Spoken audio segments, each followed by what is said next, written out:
Still in the spirit of the celebration, Eid al-Kabir it is, I make you welcome to Enterprise Morning, reaching you from Enterprise Television, and we head straight to our main conversation for today. As the 2025 Eid al-Kabir, of course, we're celebrating it today, ram traders in Lagos State are expressing concerns over a growing shift in buyer preference towards cows rather than traditional rams. Many Muslim families now opt to jointly purchase cows, which provide more meat and better value when shared among several households. The traders say this trend is largely driven by rising prices, with rams costing between 550,000 naira and 700,000 naira, while cows, though more expensive overall, become more affordable when split.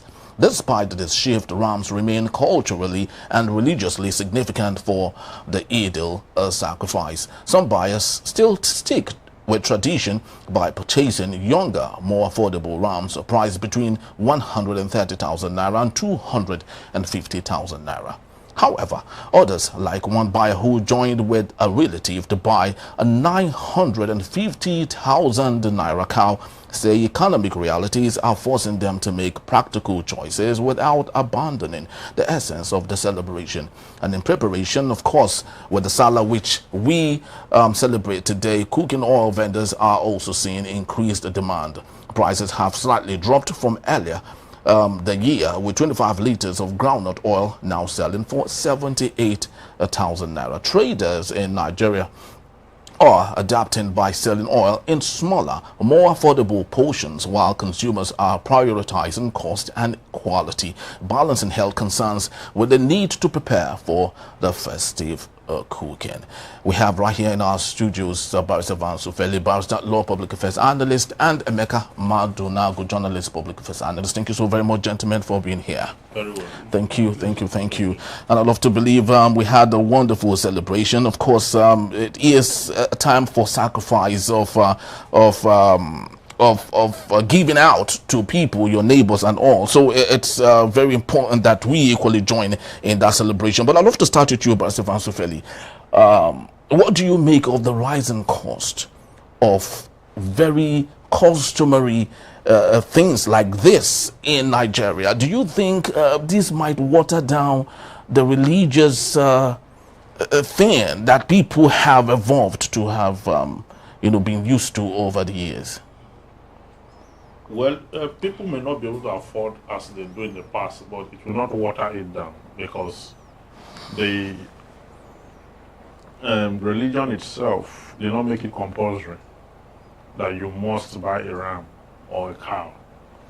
There are people who use chicken, okay? But that's what comes with the celebration. It's actually a sacrificial lamb sort of. I know, but the Holy Prophet also said that if you cannot afford it, for those who can afford, they should share with those who cannot afford. So, I mean, the symbolic illustration in the Holy Writ, where this practice was taken from, was has to do with, when God had to test Abraham. They called it Ibrahim. He took his only son, Isaac, for that purpose. And at the end of the day, God showed him a ram, and that he shouldn't use his son. But it was actually a test. If you look at the Christian Bible, he became the father of faith, friend of God, and all that. And when you look at the Holy Quran too, you see how that symbolizes something that is very pious. It's a pious engagement, but much more than the sacrifice or the merriment. It's also a time for sober reflection. Why has the price of these items, why did it rise? You see, it is the economy, that determines price, not culture or religion. So once subsidy is gone and things went up, the naira on free fall, the price, because these rams we are talking about they were all exported with diesel from the northern part of the country down here. The vehicles have to be maintained. They have to buy diesel. They have to keep, settling people on the road. The people, the black uniform people on the road. So there's what they call cost inflation. So they will take all that and put it on the item.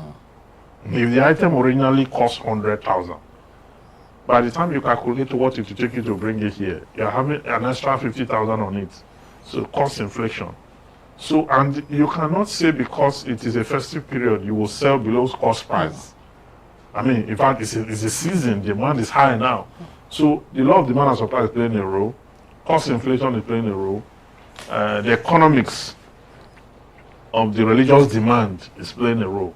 And then people are, so, but, people, because it's once in a year, people don't mind. A lot of people save towards it. Okay. Yeah, this is a big Sallah, according to them. And they save, some people save for it, some people just find their way around it. But at the end of the day, we could see that the lack of proper governance, I'm talking about political economy, is impacting on people's religious activities.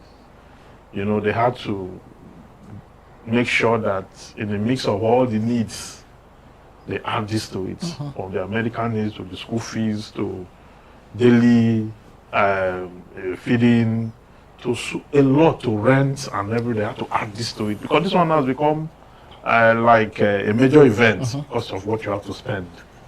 So those who are managing the economy, should take note that the rising cost of things and the general rising cost of living, it's affecting not just our daily lives, but affecting our religious activities and so many other activities. There are a lot of activities people engage in, they can't longer afford, and so they just stay away.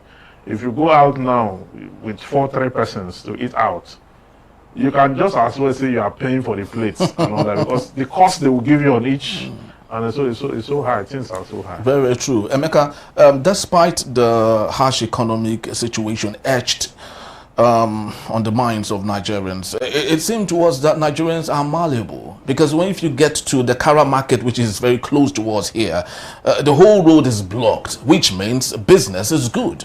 Nigerians are buying en masse. So how do we tell, especially Nigerians and those who are watching around the world, that things are not this bad? Anyway, thank you very much. I remember when we were much younger, you had Bar Beach, you had Apapa Amusement Park, you had all those places. When we went there, then it was so jam-packed. There were a lot of things to do, horse rides, at Bar Beach, there was food to eat and all of that. At the Apapa Amusement Park, you had the Wimbledon, you had the different, equipment that you could play with then. Now, come down to now. Some years ago, one of these festive periods, I took my children insisted, let's go to one of these popular entertainment and shopping centers, in Lagos. Why? Because of the escalator. That's what they just want to go and enjoy. Go up, come down, go up. So, but I just noticed that there were so many people, even getting a parking space was tough. When we now entered into the mall, there were a lot of people. How many were buying? People just came for sightseeing. In fact, it got to a point that shops had to even shut their doors. Because so people weren't buying, but the sightseeing. The thing is that you travel abroad. One of the things, people use in relieving tension is sightseeing. You just go about, window shopping, just go about, look around, look at the fancy dresses and things, fancy cars and all of that. The economy is bad. The fact that there's traffic on the road is actually the responsibility of the government. How? You cannot allow an economic activity to ground other economic activities. This is just people buying ramps. So what if people are buying rams, buying rice, buying tomatoes, buying onions? That means the whole road will be shut down. The state government, the Ogun state government had said that it will move the Kara market to Ogere. You know, it has been saying this thing, even the past governor said so, the previous governor said so, and they've ended up not doing anything, not moving these people. These people are just entrenched. And then why would you allow trading on the shoulder of the road? It's not proper. It's not even safe for the people who are selling those things. An expressway. An expressway, trunk A1, the #1 expressway in Nigeria, trunk A1. And it's an international expressway because this road links all the way from Burkina Faso down to South Africa. It's supposed to be an unending expressway, but along the line there have been, hitches, So now, if you move those people away at least 10 to 20 meters off the road, if you provide parking spaces for vehicles, so anybody who wants to buy has to drive off the road, stay off the road. Of course, we won't have traffic. Let people go and buy or whatever. You won't have traffic. So what you're saying is the traffic we have is not as a result of people buying en masse. It's simply because people have been irresponsible. If people were buying en masse, then the market should have emptied by now. Because what I'm telling you is that in years gone by, at least I saw Nigeria in the 70s. I saw Nigeria in the 80s. In years gone by, in fact, by now, a lot of those rams would have gone because the purchasing power was stronger then. Civil servants will come and buy. In fact, there were people who could even, because people usually save to buy this, so there are people who would even buy and give out. I know some people who in previous years will buy up to 5-10 rams and give out to people and give out to the people. But these days, it is government, it is politicians, because those are the ones enjoying Nigeria. The ordinary man is thinking of how to buy cow hide. Is he the one that will go and spend 1.5 million to buy, a cow? So to buy a ram or to buy a cow. One, that's number one. Number two, it also shows a gap in our policy formulation in terms of agriculture and livestock. Why do these things have to come from a certain part of the country? As a matter of fact, they are said to majorly come from Niger Republic. Exactly. I wanted to. Is it that we cannot rear those? They are even imported. Yeah, is it that we cannot rear rams around us? Where I live, you see rams running all over the place. Where I live in Augusta, you see rams running all over the place. These things belong to people. So is it that we cannot rear these rams, that we just have to sit? I'm just wondering. The other day, the flood in Mokwa cut off the bridge connecting north and south. Remember some years ago, there was a strike by drivers where they said, the truck driver, they said they were not going to bring food items to the south. If you remember, in Lagos then, you couldn't even get tomatoes to buy. In fact, it's just like they say on the street, the joke on the street that then it was to get tomato was by connection. 2012. Yes, was by connection, because you couldn't even see tomatoes anywhere. There were no tomatoes anywhere. Pepper, all these things. And so that should have given the government, the governments of the south, of the southern states, an idea. Livestock. Let us go into livestock, because there is so much. There are different value chains in livestock production. But we are still stuck, with this crude oil.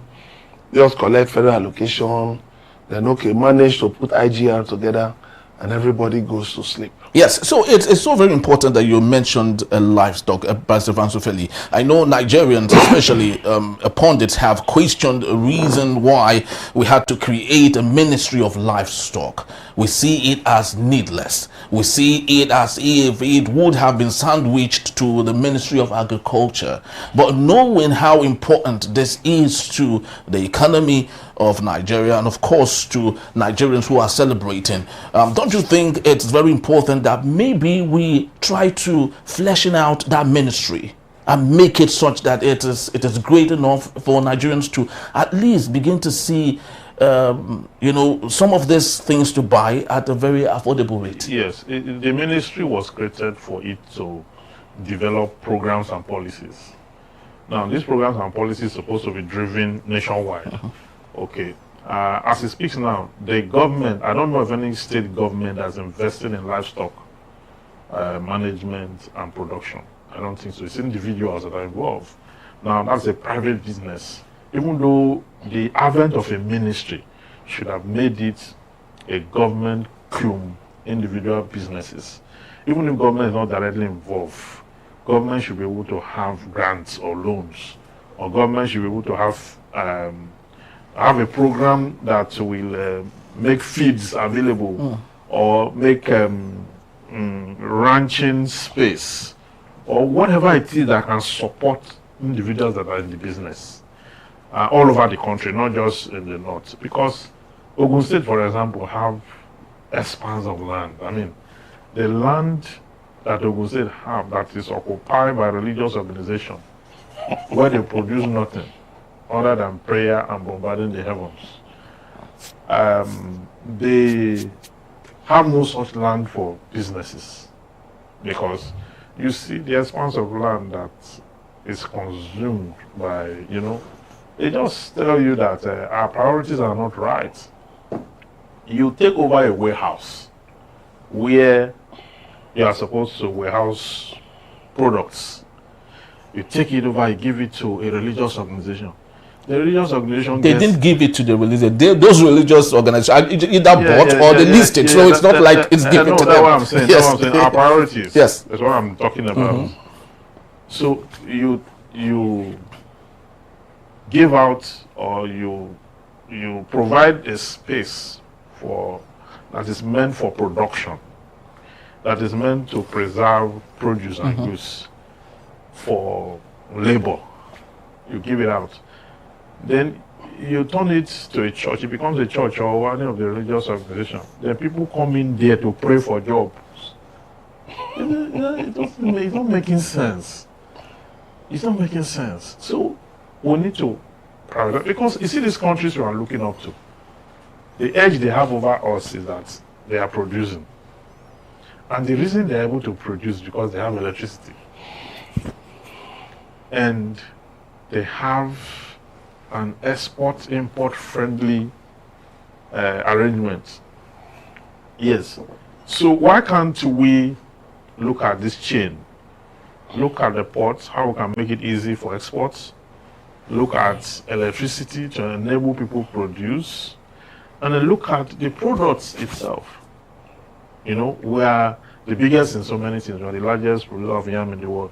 We are the largest producer of cassava in the world. We are the largest in so many areas. So, because this is not just a religious issue, it's an economic issue. Okay, religious cum economic issue. We should have some of this space, this land, this warehouse for, you know, good production, for livestock, different kind of livestock. I mean, it is daily need, is required, it's important. And who say that we cannot even rear cow in the south and all that? We can do that nationwide. So let that Ministry of Livestock, let it come up with a policy. I've never seen any white paper, any ideology, any plan or policy from that ministry. Well, it is still in its infancy. And it was headed by someone. Yes. It's headed by someone. So what are they doing there? What do they do when they resume work every day?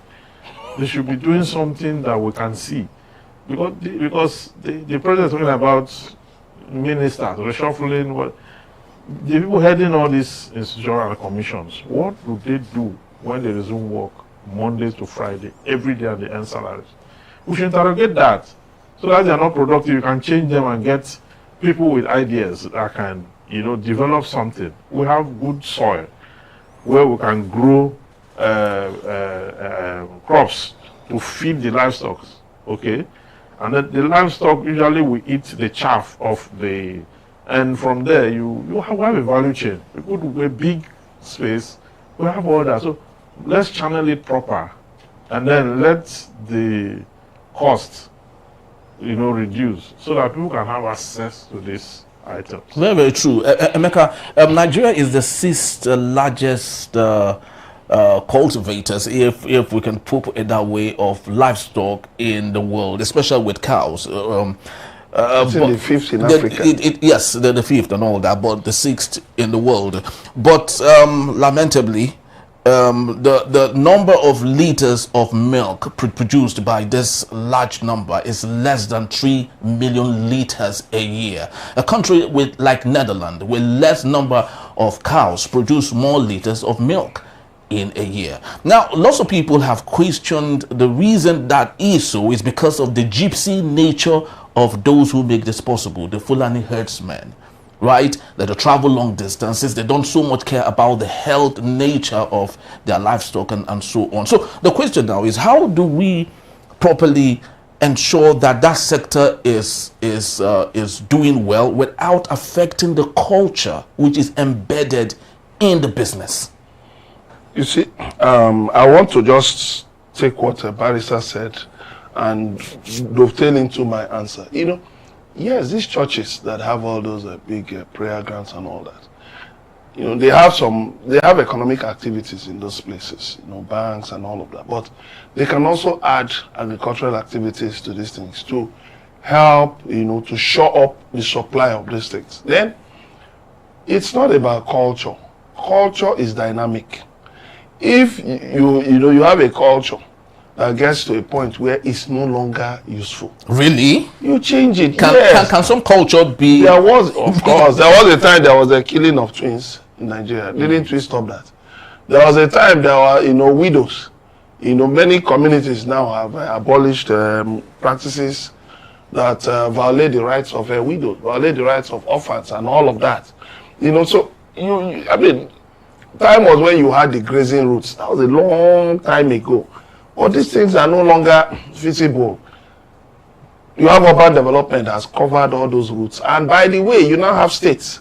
People are more conscious about their property rights and all those things. So you cannot now say, like the former president was daydreaming, that you now bring out the grazing routes. It's backward primitive thinking. Today, the world talks about ranching. You ranch, you keep the animals in one place where they can be monitored, where they can have access to veterinary doctors, where, you know, you have the different value chains, you know, available. So you are feeding different value chains. Those who are providing the feed, they are making business from it. Those who milk, who groom the livestock, so that you can get not just meat. Nigeria, our basic problem is that we produce more of meat than milk. Mm-hmm.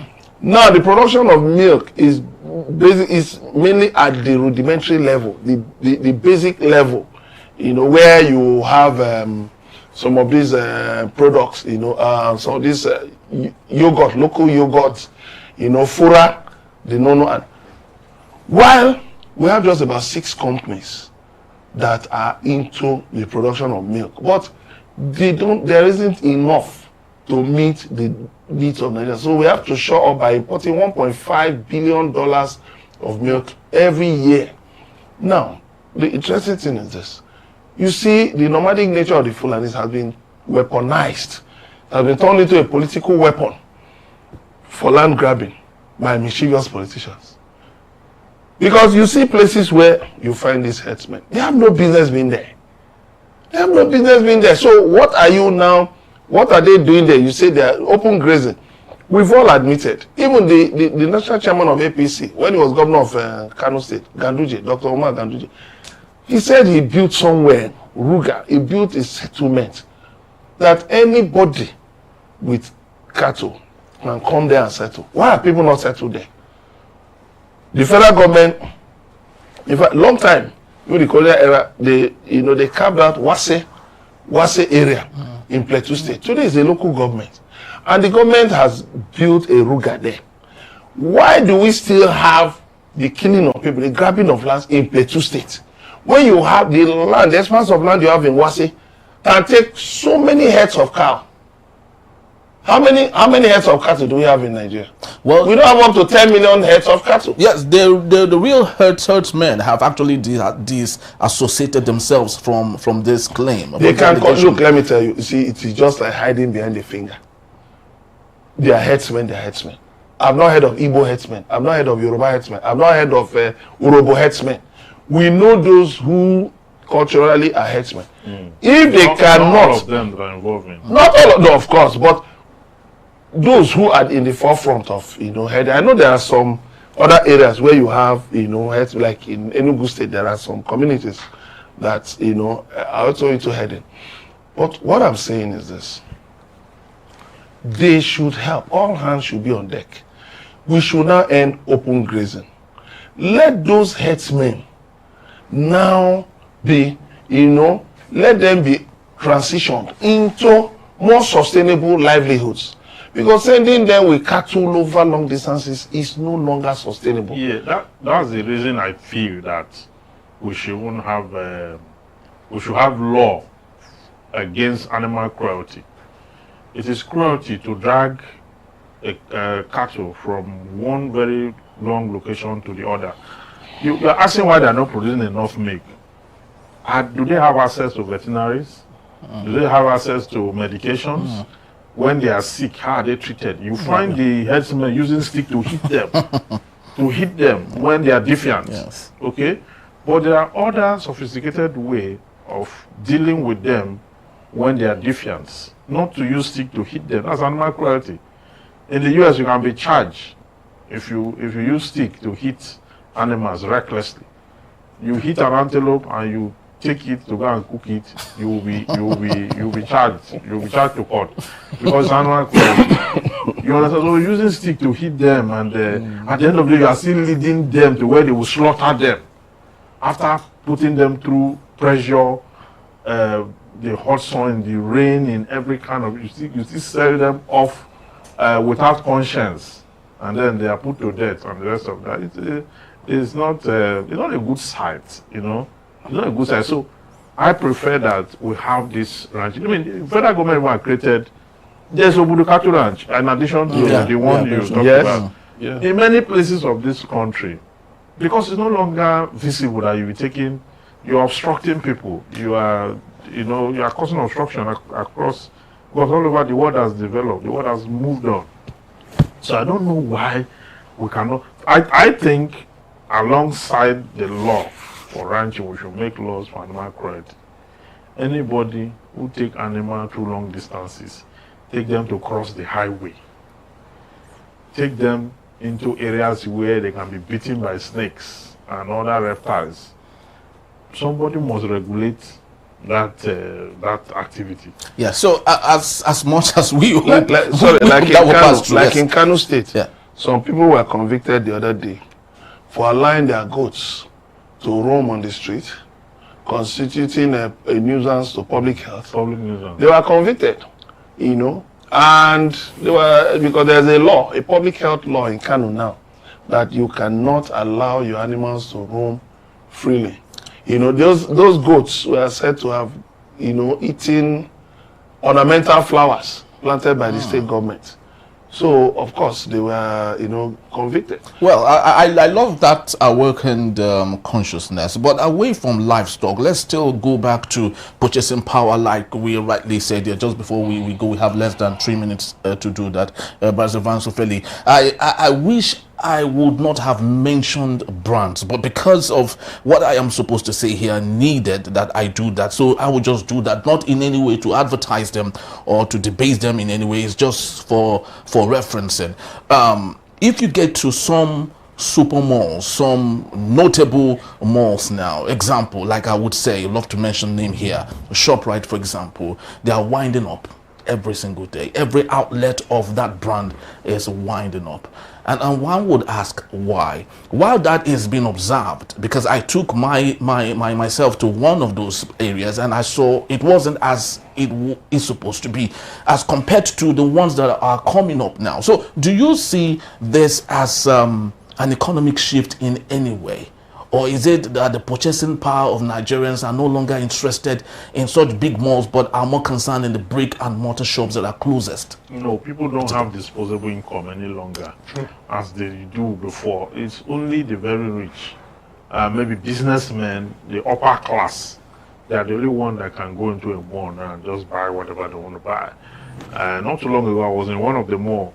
When I finished buying the things I wanted to buy, I discovered that the VAT I paid was over 100,000 VAT that I paid, because I bought ACs and I bought some other items. Okay, and if you look at the total of what I bought, 7% of the total of what I bought is what they took.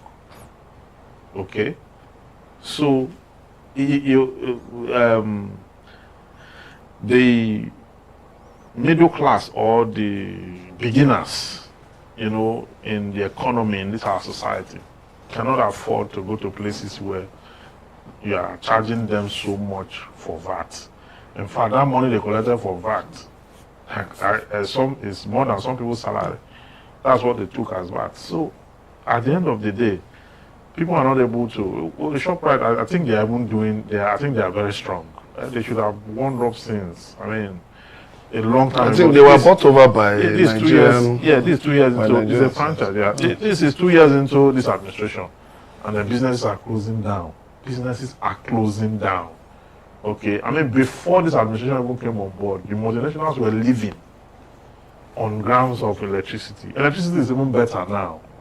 Okay, it's better now than it were in the days when they were living.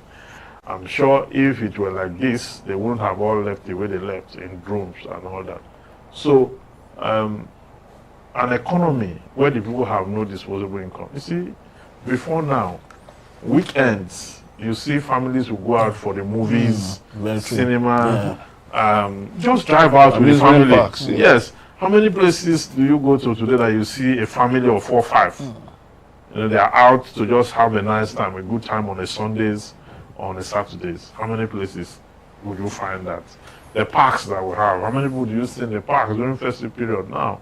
Okay, the reason there are people who are not able to fund even their most important needs, like school fees, house rent, and all that.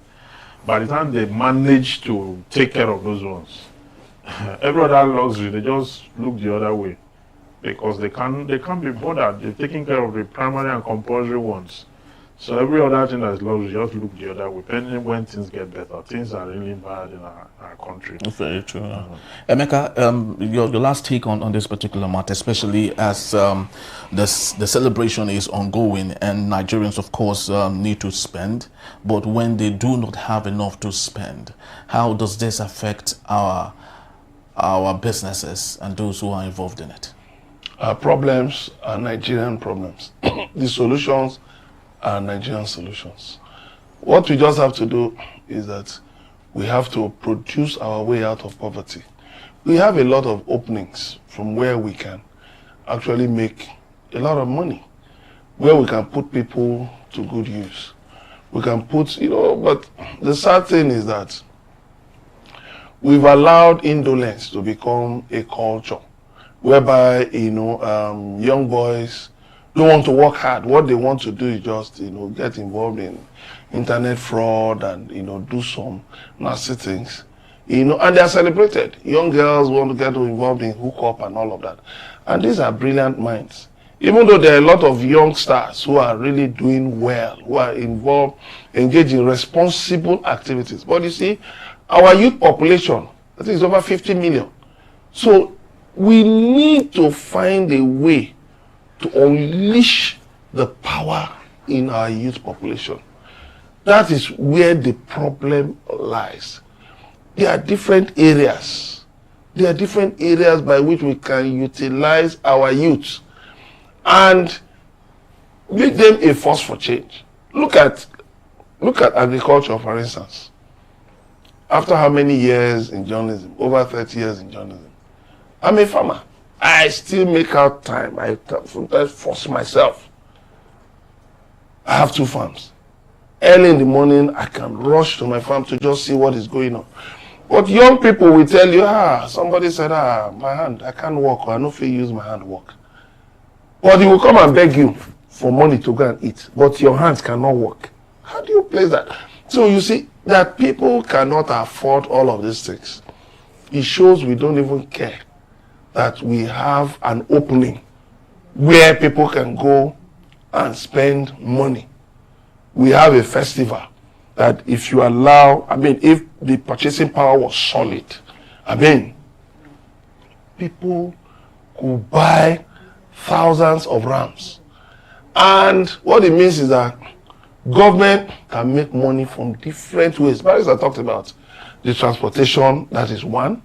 Talked about the people on the road who collect those illegal bribes and all those things. That is one side of it. But when people offload these livestock, that is money. They pay levies in the market, that is money. And other things, there are other things that bring money to the economy. So, holiday period like this, we should take advantage of the opportunities inherent in the agricultural sector. For more than 15 years, agriculture was the highest contributor to Nigeria's GDP. Today, in trying to be sophisticated, we moved into services. But how sustainable is services? The services sector. How sustainable? So we need to still go back to agriculture. And that way, at least we can take care of our needs and improve our economy. Create jobs and all of those things. Very, very true, Emeka. It's always been like this, actually, in Nigeria. From the First Republic to the Second to the Third and now the Fourth Republic, Nigerians have always and often been resilient. Nothing stops us from celebrating. The president said that he was going to reduce purchasing power and increase tax for Nigerians, but that hasn't stopped us from celebrating. And I think the spirit of that doggedness in Nigerians had always kept us going, and I truly want to congratulate that spirit. Thank you so very much, gentlemen, for being here. We truly do appreciate you. All right, for you watching, we'd love to say thank you to you for making this a date with us. We'd love to equally hope that you celebrate well. Drink, but don't drink and drive. Very so important. And stay safe wherever you find yourself, especially as you celebrate today. That's our time. We'd love to say thank you to you once more.